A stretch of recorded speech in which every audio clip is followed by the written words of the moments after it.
The views expressed in this video are that of the producer, and not necessarily that of any persons or organizations connected or associated with the producer. Today, April 28th, is the National Day of Mourning. This is the day that we mourn the lives that have been lost or irreversibly altered from a workplace tragedy.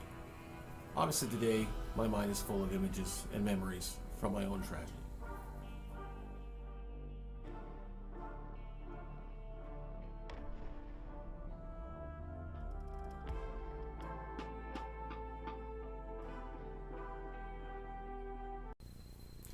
However, I'm far from alone. So just here on PEI alone, just a few kilometers that way is Lennox Island, where a gentleman and his family are living with the outcomes of a food processing plant injury where he was severely burnt by hot oil.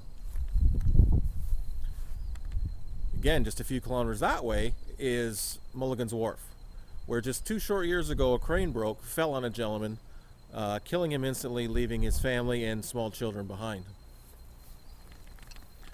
About 20 minutes that way is O'Leary, where there's a gentleman and his family living with the outcomes of a welding accident. He was again severely burnt, in some places literally burning his skin down to the bone. Behind me is Charlottetown, just about 2 hours away. And in Charlottetown there's a gentleman, a very good friend of mine, as a young worker broke his back. He's living with the disability and severe pain. Beyond that is there's a family, wife and 2 teenage daughters. They lost their father on a loading dock accident. And then there's also a gentleman just outside of Charlottetown who lost his brother in New Brunswick to a hydro accident. And that's just here on the island. And in every province in this country, there are people that I've met, that I call my friends, and I know well, who have been affected by workplace tragedy. Every province in this country. So the stats tell us that on average, 3 people die in the workplace today. 3 more are going to die tomorrow, 3 more will die the next day, and every day after that. And that's here in Canada. Not some third world country full of sweatshops where human life is considered to be expendable.